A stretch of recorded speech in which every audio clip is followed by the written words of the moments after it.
welcome back to One Piece Anime Review, episode number 96. This one reviewing the 884th episode of the anime, I Miss Him, Vivi and Rebecca's Sentiments, and the 942nd chapter of the manga, Masuki, Daimyo, and Hakumai. Yeah, it's kind of hard to pronounce the name of some of these Wano, because these names are kind of difficult to pronounce. So I'm doing the best I can. This episode is adapted from pages 2 through 10 of chapter 906. Yeah, almost toward the end of this very arc. The episode starts off with, well, the royal family from Fishman Island, and of course the king of the country which Luffy comes from. The region top, of course, sees Sabo a couple times briefly. They walk up to the gate, and they get inside. Well, actually, before they get inside the gate, they go on this let's say this kind of like this moving platform.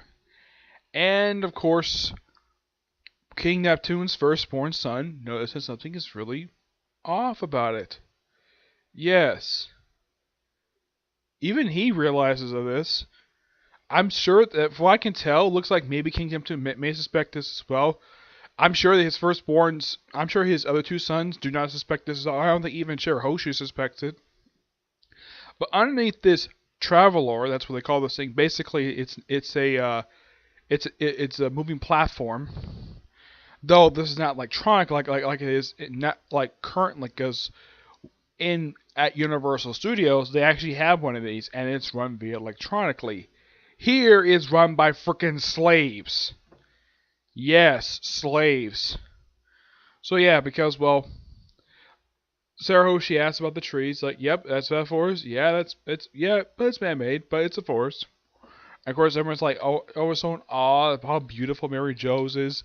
And we also see Carlos. Yes, one of the terrible celestial dragons. I mean, my gosh, I can't stand these people at all. It's a good thing Oda writes these people would be so terrible people. Yeah, they're worse than the warlords of the sea. Yeah, these people are that bad. Not even Doflamingo did trade in slaves. Not even he was this terrible of a person. I mean, these people drool. They don't blow their nose, and apparently they think air outside Mary Jo is too good for them. That's how terrible these people are. They get into the castle, of course, before they go to the revere itself, and of course they have a mingle area. And of course, we have these bunch of people asking Shirahoshi basically to, I don't know, maybe what a proposal. She politely turns him down. Everybody's shocked. Her middle brother basically sort of chastising her.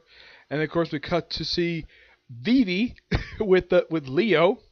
Yeah, comment how so adorable he is. Well, he kind of is. And we also see like the princess of the. Now he's the leader of the Territorial tribe. He's one of the division commanders of it. Though another one of the division commanders actually shows up the very next episode, by the way. Yeah, they show a preview of this, but they show like one of the division commanders, along with a few of the kings they met in the past of the series. Yeah. And of course they mention the whole thing with Luffy, like Rebecca basically talking about him as well. Of course we see a small chunk of the episode, taken up by a flashback to Alabasta. Not the entirety of the arc per se, just bits and pieces of it, like when Luffy and Vivi are fighting in the desert. Now yes, this is basically true from the manga and the anime, and yes, Vivi did beat the crap out of Luffy for comments that she said basically about dying or whatever, and Luffy did hit her like a couple times, but it wasn't as bad. Yeah, it wasn't like, let's say, it wasn't a malice intent. Basically, just get her to turn around and see his way of thinking. And of course, well, they run into Crocodile. Yep. Of course, they don't show in this flashback. They don't show them being captured at Crocodile's base. They don't show them also like in capture nearly drowned and having Mr. 3 bail them out. Yeah, they don't show that in here. After they have Luffy's first fight with Crocodile, then you have basically Vivi, and they show like another part of the flashback. They skip like a bunch of basically just a bit of highlights, like Vivi held captive by Crocodile, of course, being dropped, and then it's like him, Luffy saving her, and then you see his fight with the Crocodile. They actually cut out his second fight with Crocodile here, and they do show his fight in the tomb, which is basically the final fight. They also do not show Nico Robin and King Cobra there either. Yeah, they were actually in that particular tomb when this fight was going on. Yep, and of course Vivi was on top of the tower, and now there was a reason why she was there, because here when you see this abridged retelling of Alabasta, like you're probably like, why is she there for? Simply put, there was a freaking bomb inside that clock tower. Yeah, there was a bomb strapped inside this gigantic cannon that was going to be used to decimate this entire town. Yes, and this is done by Crocodile's organization, Baroque Works. Which, by the way, at the end of this arc, at the end of the original arc, all the members of Baroque Works, I'd say, but most of them anyways, except for a small handful of them, were arrested by the Navy like as soon as the arc was over. Though there was a small handful of them that managed to get away, with the exception of Nico Robin.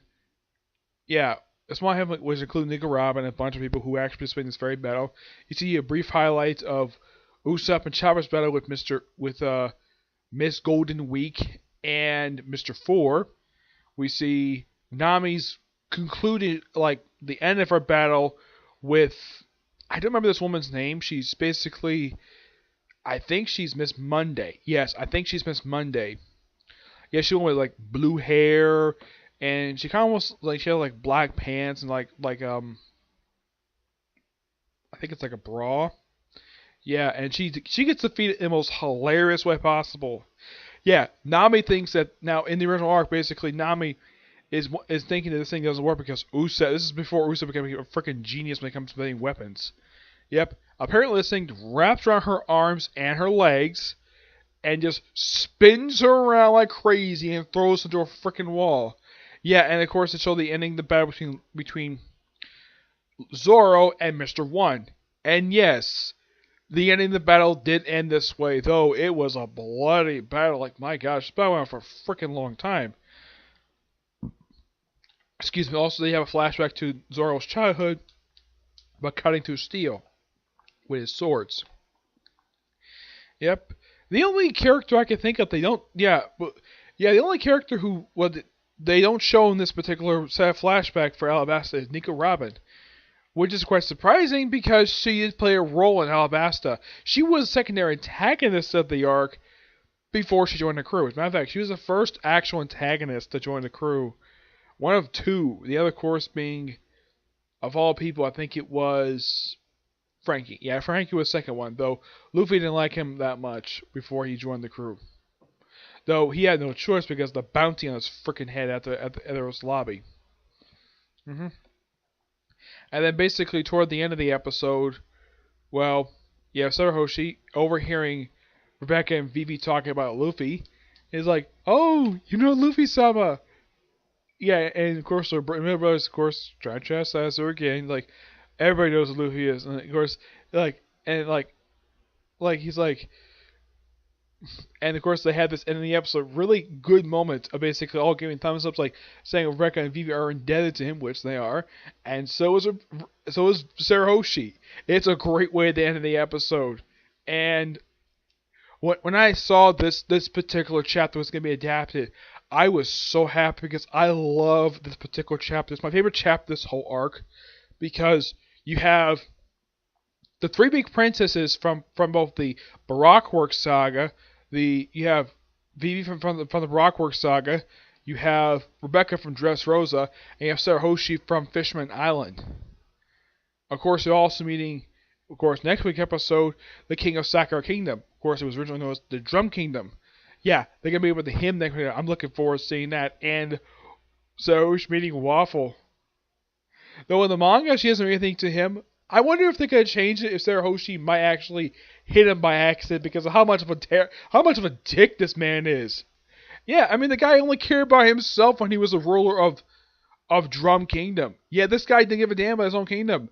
He cared about himself. Basically, got himself a bunch of metal, and He had these 20 MDs he had 20 MDs. Yeah, these 20 MDs were the only doctors he allowed in this whole freaking country. And apparently he wanted to control his people via controlling their medicine. That's how terrible this person was. And he eventually kicked out all the doctors, with the exception of the 20 that stayed with him. And of course, there were 2 who actually refused to leave. One, of course, is one who's working for the King of Sakim currently. The other, of course, being Chopper's adopted father. He was another one basically who resisted, and he later died. But this was a fantastic episode. I loved it. Yep. King Show basically is basically in my opinion, I think he's more like comic relief this chapter, but I am not looking forward to seeing the Celestial Dragon is trying to take Sarahoshi as a slave. I think that was a terrible portion of the arc, but looking at it was very brief. Alright, let's talk about the newest chapter in the manga. First you see one of Big Mom's sons drinking wine with rats. Yep, that's how the chapter starts off. I know you can't see it because of the glare, but yeah, that's how the chapter starts off. And then pretty much this whole chapter, it's just basically, well, a bunch of people in the Flower Capital chastising, well, one person. We see, I think this is supposed to be, no, it's not the Shogun. Shogun himself is a dick. Yeah. Bunch of talking in this chapter, but like he pointing at somebody, and we see this thief who actually was basically strung up at the end of the last chapter. We see Drake X. We see, yeah, actually it's X-Ray, yeah. He's here, he doesn't do much of anything. Nope, he does virtually freaking nothing. This whole chapter. Of course, talk about how people got there, and of course everyone's like wanted to see him. We see his daughter. Him basically saying stuff, and of course people saying he's a pest. Yeah, of course he'd been beat up prior to this, and we see Lord Dog and Kalasuru, I think his name is. Yeah, he's one of the retainers of the actual Daimyo of the country, not the one appointed by Kaido. Well, he's one who's supposed to be the actual country, not the Shogun, which the Kaido appointed. Yep.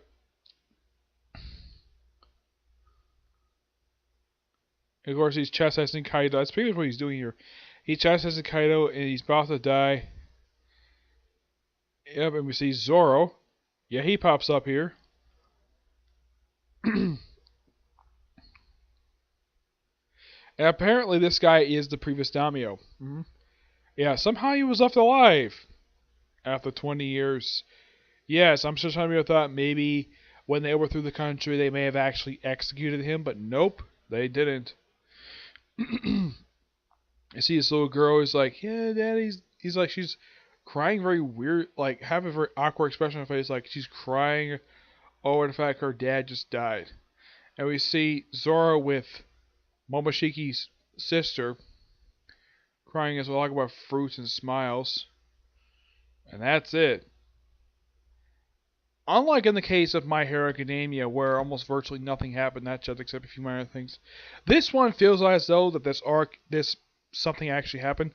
Though it's mostly is just an exhibition chapter. That's really all it is. It's just basically the last Daimyo, though he does know his son is actually in the country. Basically chastising Kaido, and pretty much the chapter ends with him being executed, and apparently his daughter being somewhat happy he's dead.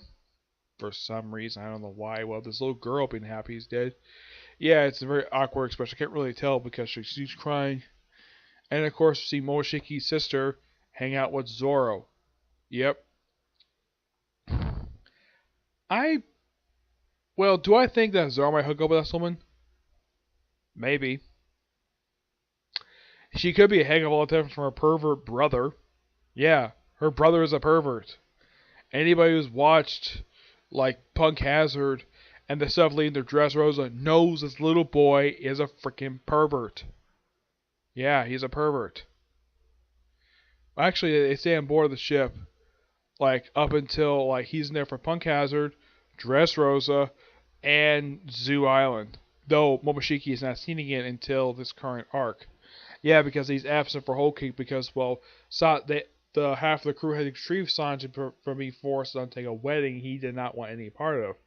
Yep. But yeah, it's a pretty decent chapter. It's it's a good chapter. I gotta hand it to Oda for basically doing a. It's a well written chapter, but man, there's tons of dialogue. The only thing really shocking is that the Daimyo dies. Yep. Though it's interesting, X Drake in the chapter and Zoro. But that's really it. That's all really much happens in this whole chapter. Yep. So yeah, that's really it for this particular review. Stay tuned. I'm gonna do a review next. It'll be a comic corner. Yep. Maybe on two DC trades. One is a Batman related trade. The other, of course, is a Vertigo trade, and it's by Grant Morrison. No, it's not Doom Patrol. You'll find out what it is in my next review. Okay. Producing next review. Bye.